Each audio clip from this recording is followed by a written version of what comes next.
You're watching the Lakeview Film Podcast with your hosts, Amadeo Rivas, Daniel Munoz, today's guest, Alex Ramirez. Right, we good on recording? Yeah, we good? We good? Okay. Why do people always say, what's up, dog? Why can't they just say, what's down, cat? Like, what? That's the opposite of it. Why do people say geez Louise? Why not geez Louis? Hey. What's up, guys? Gender I'm inclusive. Amadeo Rivas. Daniel Munoz. We're here with Alex Ramirez. I'm going to be talking over Daniel today. I'm just kidding. Go ahead. That's all right. Okay, so I have our guest, Alex Ramirez. Please introduce yourself, sir. Well, thank you for having me. I'm Alex Ramirez. I'm a writer and director here in San Antonio. I'm also a film instructor with SACE. You're a film instructor at SACE? Yeah, he's a film instructor at SACE. What is SACE? So SACE is an educational arts nonprofit. We champion civic engagement and social justice in the community. We serve a vast number of students around San Antonio. And it's a fantastic program, after-school program for any students who kind of want to dive deeper into their artistic endeavors. That's awesome. Thank you for sponsoring Northeast School of the Arts. Oh, I knew that was going to happen. I wish we had something like that over there in El No, Paso. Nice is great. Nice is great. Yeah. Yeah. No, going back on it, you are going to be throwing a film festival pretty soon. Yes. So it's the third installment of the local short film showcase. Installment. Yes. We've done this obviously 2 times in the past, but this is the first time we've been able to do this over at the Alamo Draft House, Park North. So it's our biggest installment so far. Yeah. So, like, what goes on in your film festival? So, I mean, it's a showcase specifically designed to give filmmakers a stage for strictly new work, work that hasn't been shown to a San Antonio audience yet. It's very filmmaker-centric. I try to look for writer-directors, filmmakers who have a unique voice, who are doing something bold here in the San Antonio area, and try to give them that platform to show their work. Okay. All right. So tell us about your upcoming film, though. Oh, The Quiet Shore? The Quiet Shore.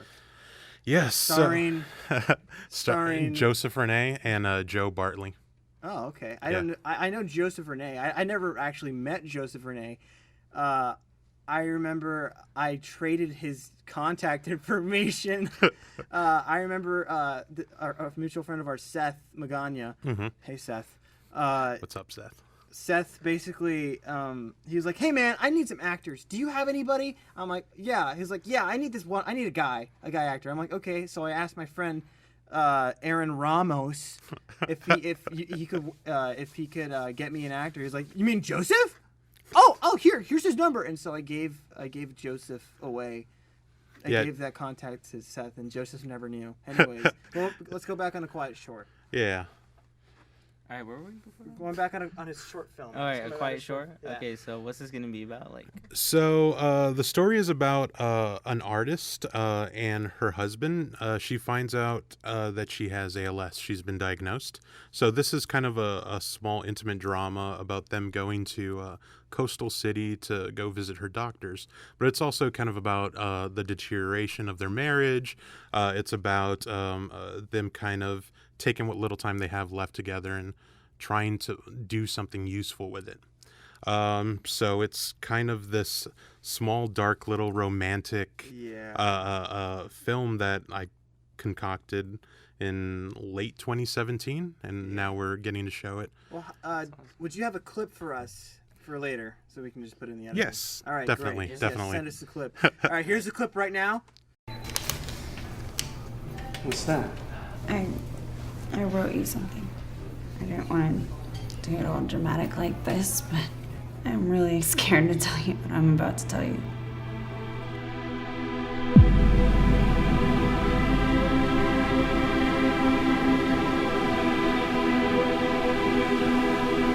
You keep all my stuff when I'm gone.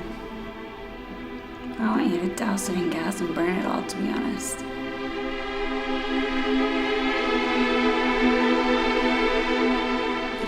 me that I can't touch you anymore. I just want you to understand why I can't think of any other way.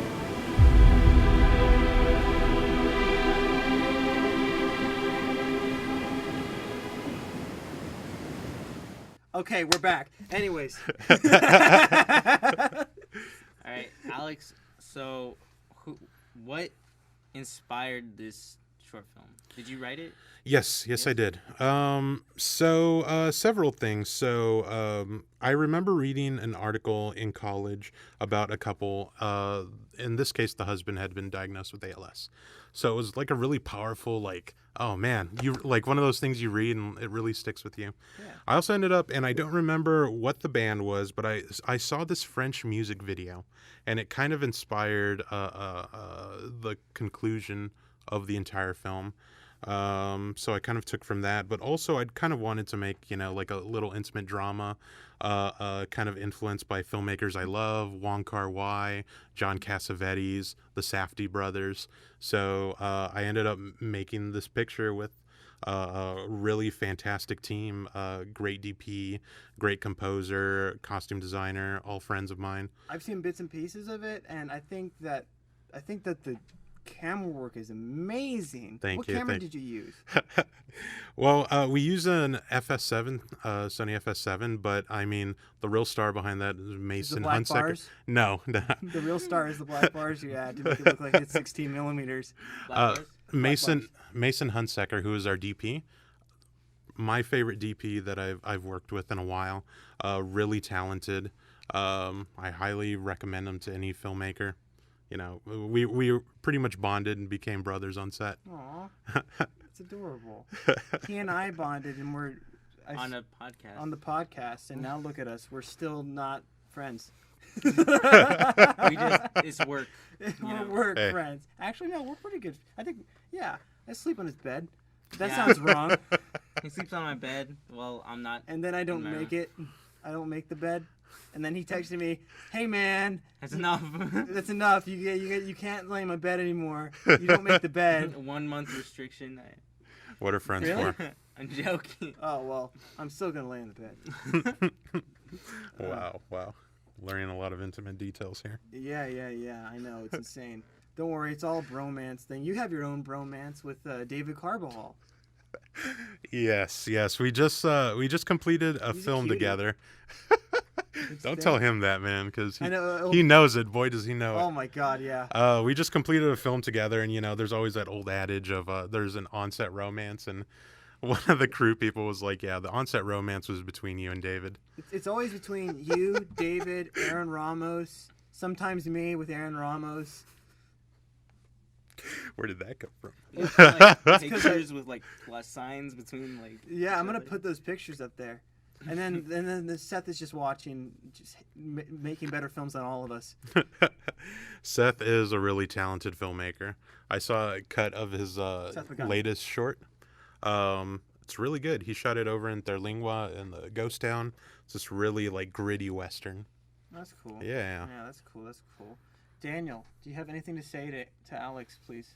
I just want to ask, like, whenever it comes to like your film sets and like you finding your cast and crew, like, where did you start off? Like, what was your first experience like starting off like finding a cast and crew, and like what people like stuck with you like throughout? Like, who did you call back and stuff like that?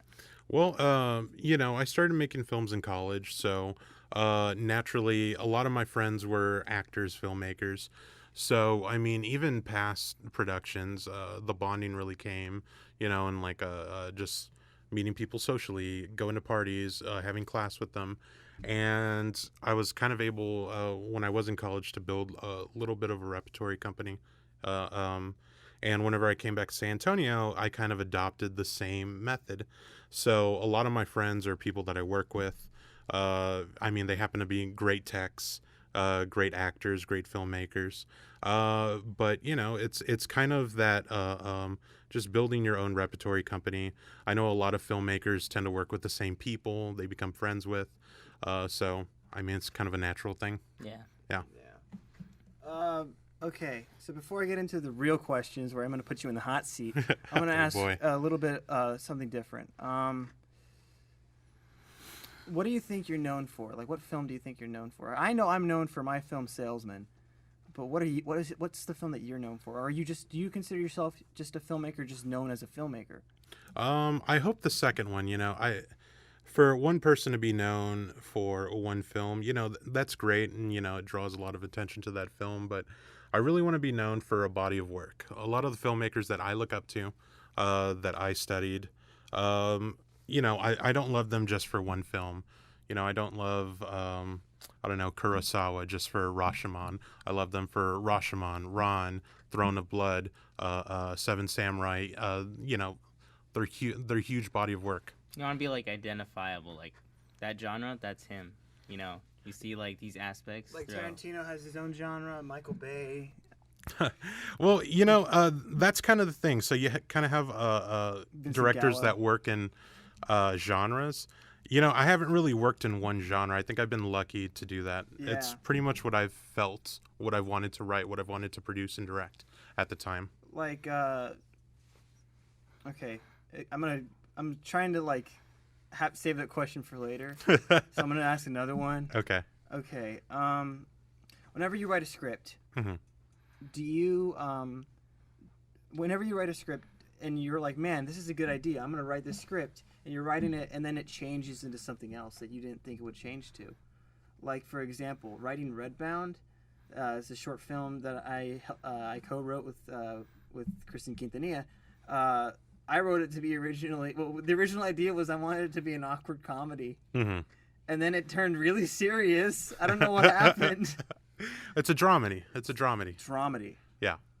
Well, a lot of that leeway, if I'm writing something that becomes something else, it doesn't happen too much because I outline extensively, and I do a lot of my work before I even put, pen to paper, so to speak.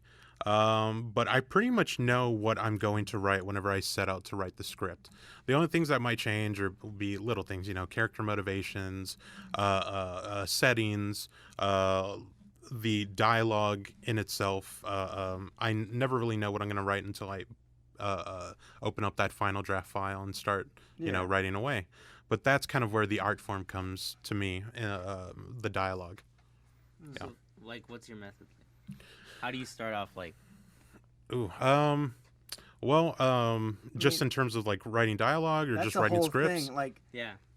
the way I do it is I like to start off with a title or a word, or sometimes I listen to music, right? Mm-hmm. So I'm like, man, this music would fit into this scene now. How would I build this scene? But anyways, so like, let's say, like, you want to open a film up. You'd be like, oh, it'd be a cool idea if I just say, man, I never believed in God.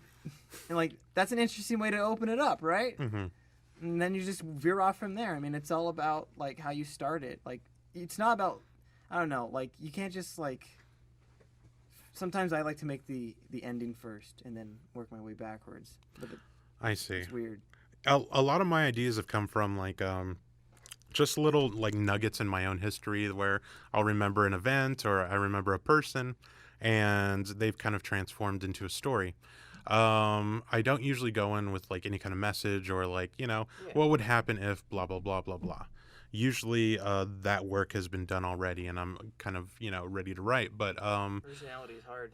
it is. It really is. But, that's part of our job, as filmmakers and writers and directors. All right, now the hard-hit question. Okay. Why is it so hard, and you know what I'm talking about, why is it so hard for filmmakers to get by here in San Antonio? Well, if I can speak a little bit to that, my guess would be, I mean, we're not as production heavy as say cities like, I don't know, Atlanta, Austin. I mean, what we have here, particularly the work that Alamo City Studios is doing, the San Antonio Film Commission, the Film Society, that's invaluable work. And we're really trying to shape our film history here in San Antonio and build a community. And the only way we're going to do that is if we keep going out there, holding film events. Filmmakers are able to get those resources they need. They make those pictures that are unique to them. And I think if they keep doing that, more production, bigger production will come. And those film jobs that some people think, are hard to get, may be more attainable, So, like, whenever it comes down to, like, competition, Mhm. like, what do you got to say to different directors? Like, should it just solely be competition? Like, do you think competition is a reason why we're kind of divided? That's the thing. The art form is supposed to be non-competitive. You make your own movies because you want to make them, because no one else can make that film unless you do it. This whole thing, competition, like I know we have the 48-hour film project.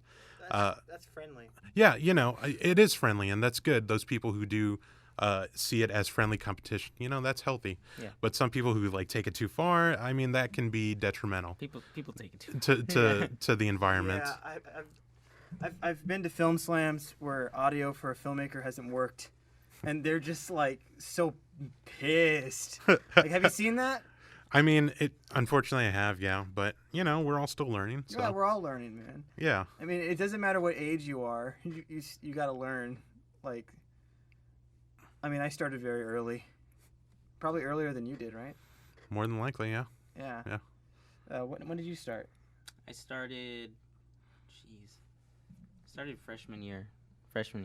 He has a in gaming high channel. school. Well, he had a gaming channel. Started editing for like a good. I've always edited. Mhm. Until now, I edit. Premiere, right? Yeah, started Premiere, switched to DaVinci, switched back to Premiere. Now I'm in DaVinci again. Jeez, man. Yeah. I started like Windows Movie Maker, like a Yeah. lot of filmmakers. Windows Movie Maker, went to Final Cut 7 when that was still in vogue. Yeah, but Adobe Premiere, Avid, stuff like that now. I started on the worst one of all.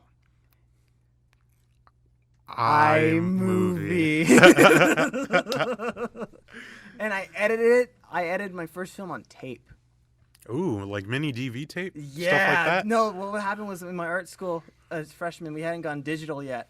And they were like, come up with excuses to why we have like a cabinet full of DV tapes and other films that nobody will ever get to see. And I'm sad that they won't. I saw them though.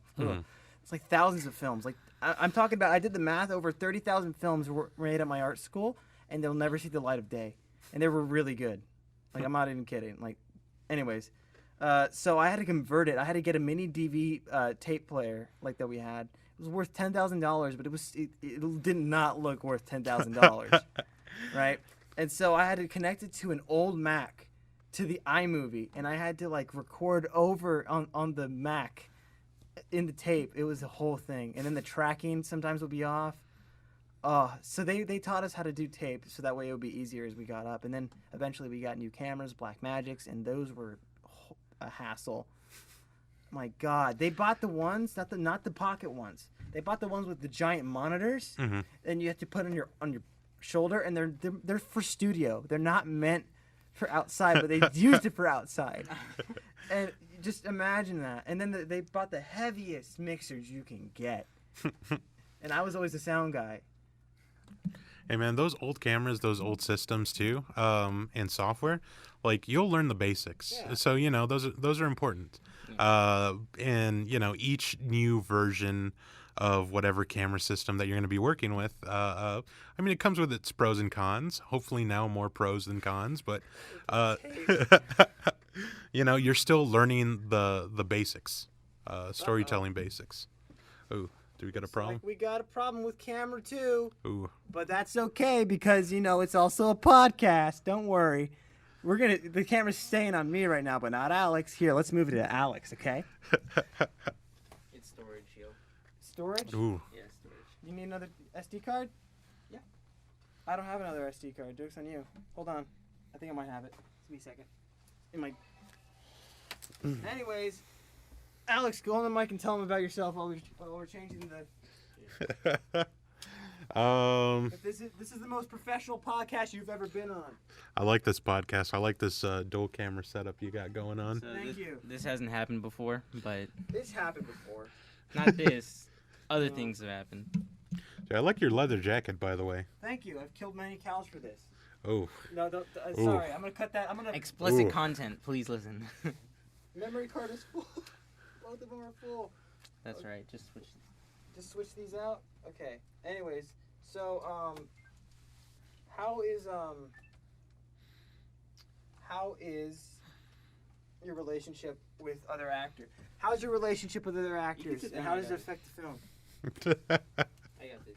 You got it. Okay. We're just all right. Keep going. Make sure that doesn't Okay. unplug. All right, you good, man? Okay. I guess we're good. Okay. We're just gonna move the camera and do a sad one camera setup. One camera setup. All right. Yo, This is the hold up. first time this has happened, but at least I made it entertaining. You did. You did. I knew it was going to be entertaining, regardless whatever If happened. anything ever goes wrong, you don't act awkward like, oh, I'm sorry. No, what you do is you just completely try to make it funny. All right. All right. Now the camera 2. Yeah, camera 2. We're gonna call it camera 2, even though it says Yeah. 6 on it. Yeah. So we're just gonna focus it on Alex right now. Okay. So your last question? My What last- was that again? Oh, how does your relationship with other actors? How does your relationship with other actors affect the film? Well, I've always loved actors and loved working with them. Keep going. Yes. I'm Okay. I've always loved actors and loved working with them. So one of the big things that I do, I love to rehearse with actors. I really kind of see myself, and I hope others would agree, as an actor's director. So I tend to have very fruitful collaborations and relationships with actors on set. Yeah. You know, and it makes the film a better film. They feel like they're in the hands of someone who really kind of gets what they're going for. I mean, even difficult actors, you know, I love. So yeah. I've always. Have you ever had any difficult actors? Oh, let's not speak about that. Well, you don't have to say their name. Anyways, I have. Okay. Yeah, I think every filmmaker who's done it long enough has. I already experienced it, and it's only been like 5 years. Yeah. I mean, you'll get them in all walks of life at any age, but you know, the point is to get the film made, you know, Yeah. and try to work through it as much as possible. They got casted for a reason, so you know. Yeah. They're right for the role. Let's see which one's right for this role. Okay. All right. So you asked your question, Daniel. My question. Oh, great. 4 I hours. lost my train of thought. Great. But let's talk about production companies right now, Okay. because have you ever been to El Paso? I have not. Yeah. No. I passed. Excuse me. I passed through, headed to Kirky. Location. Oh, would I? Yeah, I have family there in El Paso in a small town called Canoteo, right? Mhm. And they said that I can come anytime and shoot. And the place, like, they have this junkyard backyard where they have cars from like the 70s and 50s and stuff. Mhm. And there's like sand, and it's like picture Logan in the junkyard. Remember that movie? Okay. Yeah. Like Yeah. that. Wow. Yeah, but it's small. It's like smaller.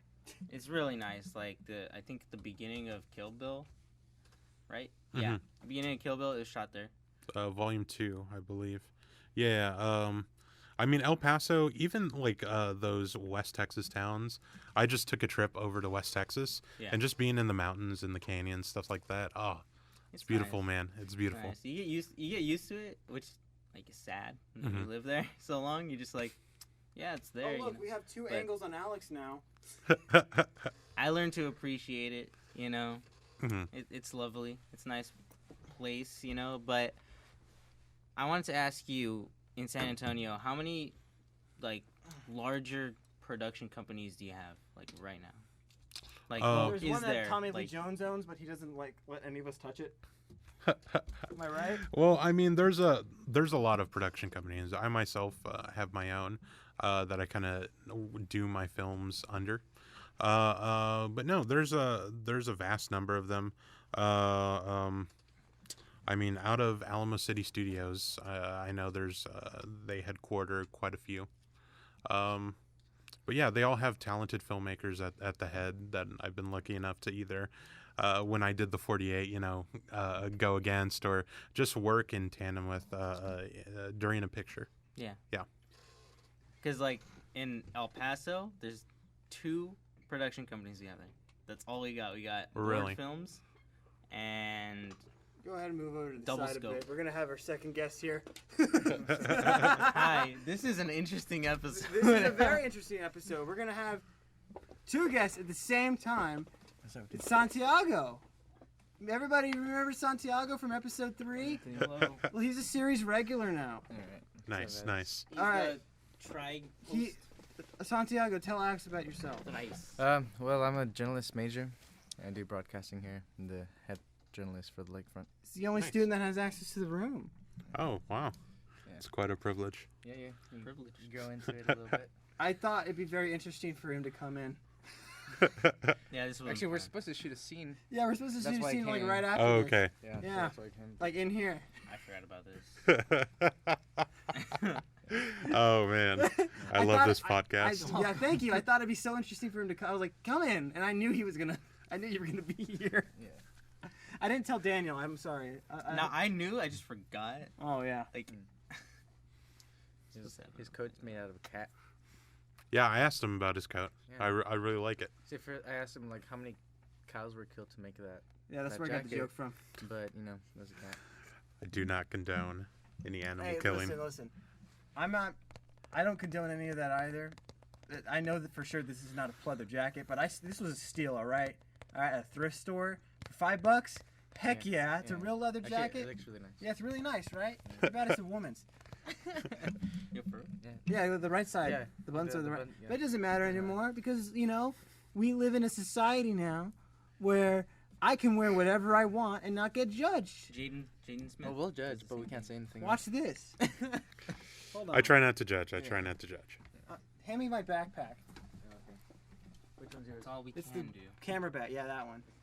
Anyways, so we're going back into the film industry. We're Mhm. talking about Quiet Shore. All right. So how long did it take you to make it? It took about 2 years to get everything from the writing to the editing and us premiering it. It was definitely one of the longer productions that I did because I was so careful with everything. Yeah. Mm-hmm. You're very careful. Try to be. I mean, Okay. How long did shooting take? 'Cause I know Um, shooting took a while, right? it did. Because you have to drive all the way to Coast City. Um, Is Coast City real? I don't know. no, Porte. Oh well. Yeah, so shooting was originally like 5 days, but it got moved up to 7. And just the way it was kind of like spread out, it took several months to get everything in place for shooting.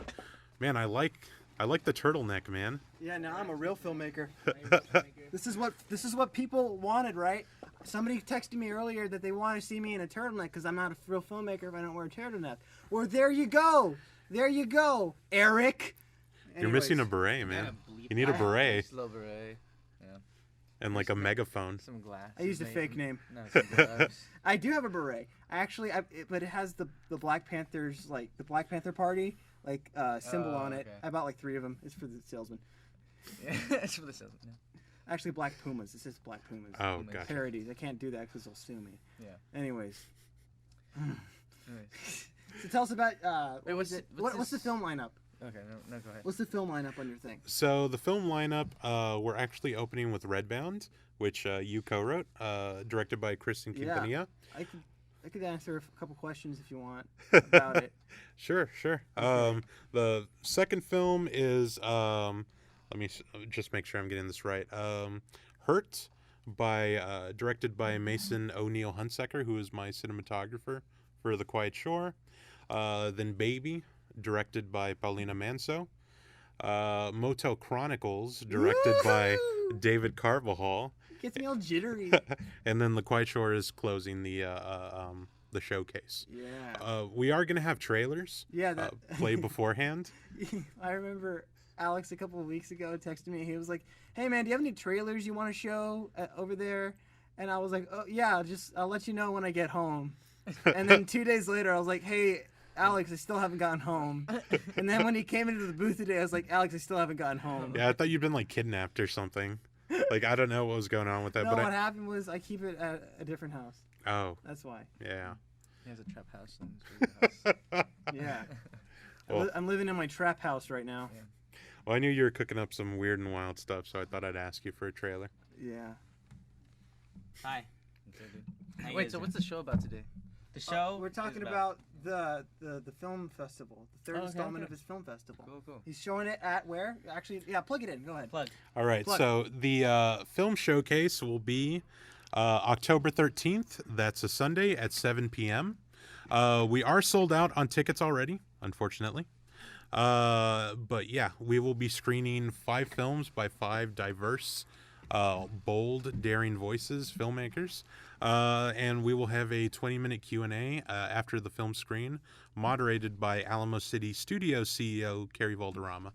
And the entire event is hosted by Lish Rivera. This is Santiago Reyes. What's up, guys? I forgot to introduce him. Yeah. I'm actually really excited for it.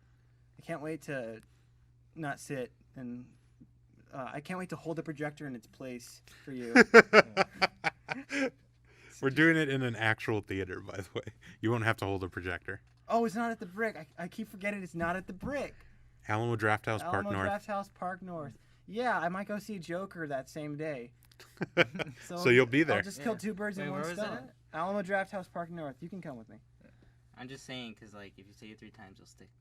Yeah. Oh, the Alamo Draft House Park North. Okay, it's not going to stick anymore. It's 4 times. Beetlejuice. Stop. Black bars. Black bars. October 13th, 7 p.m. Okay, so if anybody doesn't know what black bars mean, Alex, do you want to explain what black bars are? I'd rather hear your explanation for this. Okay, so black bars is an excuse. Is an excuse for people that want to be filmmakers. It's a soul. It's a form of art, all right? Because people It's don't a actually genre. people don't because people are too lazy to actually get the real aspect ratio on their editing softwares to make it look 16 millimeters like a widescreen anamorphic frame. So instead they put 2 black bars from an adjustment layer over the entire video and say, Lifestyle. "Oh my God, it's 16 millimeters," which is exactly what some people have. I've done it in the past, sadly. Yeah. I'm sorry, but I had to Don't make be time. ashamed. I know. We all Also, do it. anamorphic is really, really like high in quality, and that's annoying. Yeah, And then, that is. but if you don't shoot in 16 millimeters, that's your fault, man. I wish I could take everything you just said and make that the actual definition for black bars. How it's an excuse? We'll just speech to text it in post. Black bars, man. Yeah. And then like, people like I remember a person I was editing this guy's music video, and he was like, "Hey man, can you put black bars?" And I'm like, "That's not gonna make it more cinematic." No. You don't even have to shoot in 16 millimeter. You can just put an anamorphic Yeah. lens on it. And it's Exactly. Yeah, it's gonna switch your shit. Now I'm fine with the black bars on the sides if you want to do like an old TV like Mm-hmm. Like a 4:3. yeah type thing. if you don't have time to actually shoot in 4:3. I remember I accidentally shot in 4:3 for a whole film, and I was really mad at myself. It's just a style, man. Just say it's a style. Yeah, I'm gonna take this turtleneck off. It's too hot. See, when it comes to film, anything can be fixed with your words. But oh yeah, I shot it that way because I was feeling. it Hold that up, I way. just realized we switched seats. Yeah. Yeah. This episode, yeah. This I'm episode's so been the sorry. craziest episode. No, man. man, it's been fun. Hey man, it's Halloween.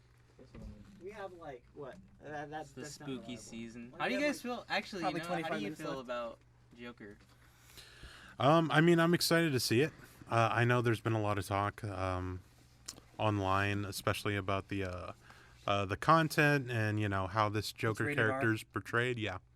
I'm excited. I want to see it. I don't think you could have a good Joker movie, What but do you it's not ex- rated R. Yeah. Also, what do you expect? It's Joaquin Phoenix. Dude, it's gonna. It's gonna be good. Phoenix. I'm really kind of excited to see just the new take. I know they say it's Taxi Driver-esque, So I'm excited to I've see noticed that. that. Yeah. I just saw Taxi Driver a couple months ago, like for the first time, right? Mhm. And like right after I got done finishing the film, because there's a famous part where Robert De Niro's like, "You talking to me? You talking to In me?" the mirror, yeah. I saw this Vine of a guy. Yeah, Vine's still a thing. It's not really a thing. It's on YouTube. But anyways, Well, now it's just TikTok. it's just this guy who's It's the just same like, thing. "Am I talking to me?" It just made me laugh so hard. Which I'm gonna play the clip right now. Am I talking to me? Welcome back. I have no idea how hard it is to get these clips. It's pretty hard to put them in there, but I do it anyways. I try and get this. What was it? What's the editing process here? What do you mean? Like when we're done recording, what Done happens? recording, hard drive over there. We get in the off hard drive. TriCaster, Mhm. and then editing room on the Apple, right? on the They shut desktop. down like every other 5 minutes. Mm-hmm. Yeah, that has to download too. It's raw audio, and we use that for here for the video. So you got to import that into. And now I have Premiere. to sync this new recorded right now. This is gonna It's get. gonna take longer. Yeah. And then I have to like cut it in Premiere, so that the cameras would switch whenever you're talking. And there's no real way of telling that unless you watch the whole thing. Yeah. And then I have to add all the bits and pieces. It's a whole process. And then I man. get it done within the day. Well, Because I don't have any other classes except for film production one after We this. don't actually go to school here. We just Yeah, we no. just edit. you all just the come time. into the I studio and spawned just here. do whatever you want. These two actually live here. Yeah, I do live here. Yeah. I On live here. campus? Yeah. This It's is not my like here house. in the studio. I'll put this in the The middle. whisper room. I sleep under that table over there. That's the Yeah, only he reason. slept under there before. I slept. Like I came in, he was like, "Hey man," Yeah. I don't get enough sleep. he doesn't. I had to sleep. Like. take He a gets 30 his nap work sleep. done, while I don't. Yeah. And everybody's just like, of course he gets his work done. Everybody in the class, like, they expect you to get your work done first, so they just copy up. Honestly, Anyways, I'm breaking. I'm not gonna lie. I'm breaking. Like we had to do a whole entire like producing a budget sheet. damn, Mhm. that's thick. I got that finished like it was assigned like 3 weeks ago. I got it done the first week, right? Yeah. Also, our midterm, I got that done like 2 weeks after school started because I thought it was due in a couple of weeks. But you So this did? dude was Yeah, telling me. I did that so long. Remember I told you? And it was I the filmed my midterm like last week, and I'm almost done. I just gotta do some extra stuff. There was a producer essay we weren't supposed to write about we had to choose a television producer, write an essay about him. I didn't hear it. I wasn't paying attention for some reason. I don't know why. Mhm. But I thought it was the I did a producer I thought it was the essay. proposal. So that- I wrote an entire show in a week and then did the project and then it's due tomorrow. Like as of this recording, it's due tomorrow. Oh, I gotta start mine. Yeah, but see, but yeah, Jeez. when I did producing that producing I've been class, busy. that's how I found out I was not a film person, that I was a broadcast person, because I would do them the night before just to meet, like, just because of the deadline. Like, I'm not a person who like takes like years to do a project. Like in film, like you have to take your time, right? Broadcast, you go shoot it, edit it real quick, and then you turn it in. And yeah, that was my producing. I remember when I first met Alex Ramirez, because I don't remember it. When did we meet? You came to Sacy, I believe. I shook thank your you. hand. Yes, you did. I remember. And I was just like, who is this kid? And then I introduced myself, and then I think I made you laugh. You and then did. I went and I got your Cheetos. No, I got hot Cheeto balls or whatever. Oh, the ones that we had in the Yeah, and in I the went kitchen. into the kitchen, which is the faculty kitchen, and I took some ice and water, and I came back with like cheese puffs in my hand. And you're just like, who is this guy? And I'm like, I don't know, man. You tell me. Yeah, but I mean, I started to see like I followed During the you film I followed you on slams? Instagram. That's how I found out about you. mhm. And then what was it? Kristen was like, Alex Ramirez is a teacher here. I'm like, who? I was like, Alex Ramirez. And I'm like, okay. I don't know who that is. Well, glad you recognize. Yeah, but now every time I see you at Stacy, it's fun. Yeah, I mean, you're just like a bud walking in, so I know, right? I just walk in, and then you never know when I'm gonna walk in. It's so funny. it's kind of like this interview. I didn't know what was going to Yeah. happen during it. And that's what makes it so entertaining, right? Imagine the amount of content we're about to produce in a couple of minutes. I mean, a couple of hours. Files corrupted. The file's corrupted. I know. Ah, have you ever had corruption problems? Way back when. It hasn't happened, and That's not real recently. wood, by the way. Yeah, well, I'll find real wood out there. Yeah, not since like high school, early college. Yeah. I've never had corruption problems, but I have lost footage. I've lost footage. Like, Have you I've ever lost like footage. have you ever like shot like something and you're like, wait, I pressed record. I right. stopped recording when I wanted to record. That happened to me just a couple days ago because I didn't look at the red light. Yeah. That hasn't happened in a while for camera. Okay. That happened not too long ago, like a year ago with some audio, but Yeah. we just did another take. It's fine. Oh, anyways, going back on it, I want our last thing to be here. What is the craziest film set that you like? The craziest film set story that you have? Well, this isn't the craziest, but I did do in college for kind of like my thesis film. We did pretty much 48 hours straight filming, and Jeez. yeah, That's a lot of memory.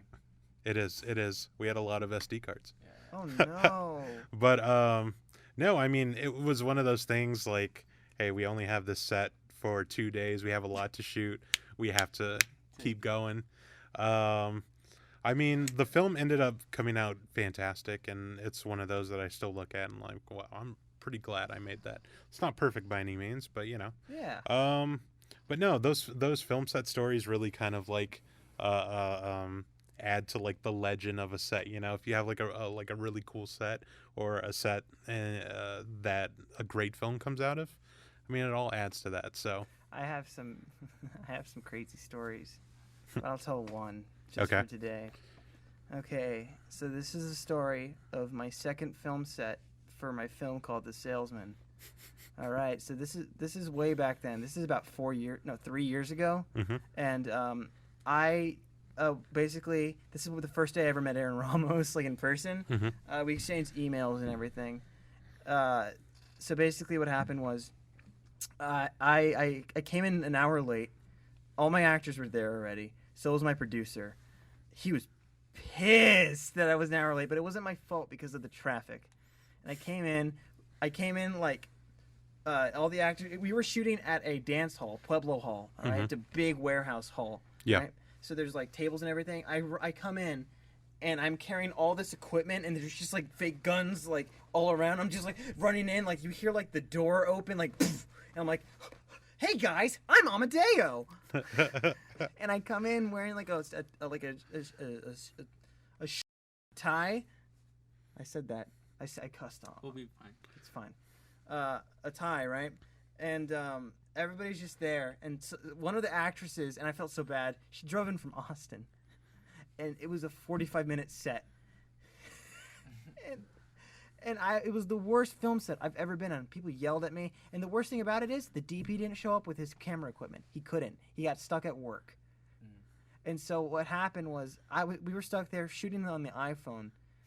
And it was just the worst film set I've ever directed, or I've ever had. And that day, I pledged to myself that I would never ever have a film set like that because it was the worst film set. The actress, like, it's not that she wasn't bad. We just didn't prepare. Everything was completely guerrilla filmed. Like it was not planned, and I planned it for a month too. Like I had a month ahead of time. I had extras on set. I didn't have it. I just didn't. I don't know. I was just one guy, right? And, you can't just make a big film with just one person. Yeah, but every filmmaker needs a set like that. Yeah. If you've never been low, you'll never know when you're up. What about you, Daniel? One of my, it's not that crazy, but I felt bad. So I was on the set of No Signal. It's a horror film for Horror Film Fest. Directed by. No, I could do that. I could do it. Directed by Eric Nunez. The DP was also Eric Nunez.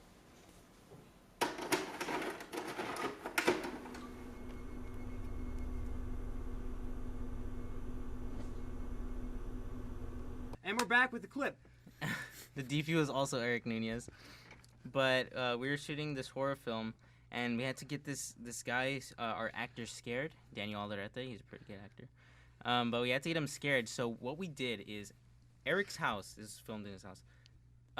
There's like it goes from one level to another level, and then there's like another story. Mm-hmm. But like on the bottom level, where the garage is, it has like little stairs. We opened this cabinet, and this guy was going through some stuff. So we shoved him into the cabinet, like under the stairs, and we locked it. And we just started like yelling at him, and he came out there crying, and I felt so bad. Like I'm never like. The director was just like, we just got to get it for like traumatic experience, but it was horrible. Jeez, man. Well, I mean, like I said, it's good to have those experiences because I mean they toughen you up and they get you ready for the next thing, you know. Yeah. So you take those as lessons. I remember another one was for a 48-hour. We thought it was supposed to be 5-minute, no minimum. But after all this shooting and stuff, after all this development, like I helped to write the story. Mm-hmm. After all this development, the instructor comes in. He's like, "Guys, I downloaded the wrong file. It's supposed to be 3 minutes." And we were like, "We have a lot, but we just had too much. We wanted to convey like a message." It had to be 3 minutes? Because I thought the one I turned in was like... I hate It was for skills. Oh. I hate it when they don't give me the option to like. I hate it when they like give me no choice to put a limit, like a time limit. Like I want to make my own time limit. But, I mean, it is what it is. Yeah. Because like I hate it whenever they're like make a 2-minute short. Like, no, or like make a 30-second explanation or short as to why, and you're like, no. What was it? What about you, Santi? Have you ever seen those commercials, those car commercials companies? Oh no. How like okay, so Are you part of that? okay, no, so back in El Paso, I was working with this film company or marketing company, right? And they're like, hey, we're gonna go to Las Cruces, so it's just close by to El Paso, and we're gonna shoot this commercial. They didn't tell me what I was gonna shoot, right? And they were like, we're gonna give you a red camera and some mics, and I was like, all right, Oh, badass. that's nice. Yeah, badass. I have a red camera. I show up, and then I see it's a car company lot, and I had to just sit through bad acting because you don't want to hire actors, right? Yeah. It's just the staff, trying to sell you cars. You have to do it because they're paying you. But yeah, it's terrible. Did you buy a car? No. Okay, one more story, and then I think we're gonna have to plug in your thing one more time, and then we gotta go. Love those plugins. Yeah, I love those plugins. All right, so this takes place on my first film set. I was not directing it. I was acting in it. And the director, this is my freshman year. The director, we were supposed to make a silent black and white film for as our first film, and it was I guess it was great. We're gonna call it the story of the lesbian fairy film. Basically, what happened was they made us drive 3 hours outside of San Antonio to a ranch in the middle of nowhere, where I had to play an elf. And Jewish elf. No, not an elf, a fairy, Oh. a Jewish fairy. And I brought in like actual swords. We had a cool sword fight in the bridge and everything. And as the day progressed, they didn't need me for a lot of the scenes, so I was just hanging out inside this ranch that hasn't been updated for at least. Yeah, I know, we're wrapping it up.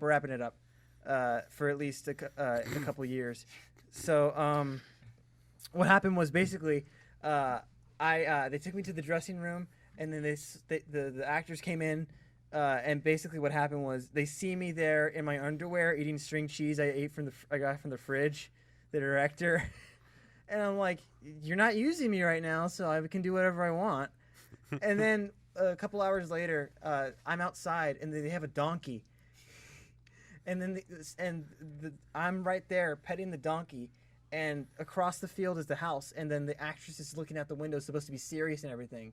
And she just sees me petting this donkey. And during the middle of the shooting, the donkey bites my hand, and I just am there like crying and everything. And the actress on camera was just laughing so hard I broke her. We lost the footage. And then I crashed the director's dad's drone that he was using there at the house. I also drank accidental alcohol, which was mixed with root beer. It was a fun day. And then I didn't get home until midnight, and my dad thought I was like. My dad texted me. He's like, "Where are you?" And I texted him, "This is the police. We have your son." And then I never responded back to him, and he was so mad. I would have been pissed too. Anyways, so that's our film podcast. Do your plug-in. Yeah. Man, you're never allowed to touch anything on my sets. Don't worry. Anyway, local short film showcase, October 13th, Sunday, Alamo Drafthouse Park North at 7 p.m. Don't worry, I'm grown up. Just don't let me near a piano. Okay. Cool. All right, so that is our film, our podcast. Thank you all for watching. This is the Lakeview Film Show. Yeah, Lakeview. I always mix it up with Lakefront, but it doesn't matter now because we're gonna call it Lakeview. It's whatever you want it to be. No, it's The name Lakeview. changes like every Okay, all right. Say bye to the camera, Dad. Bye, camera, Dad.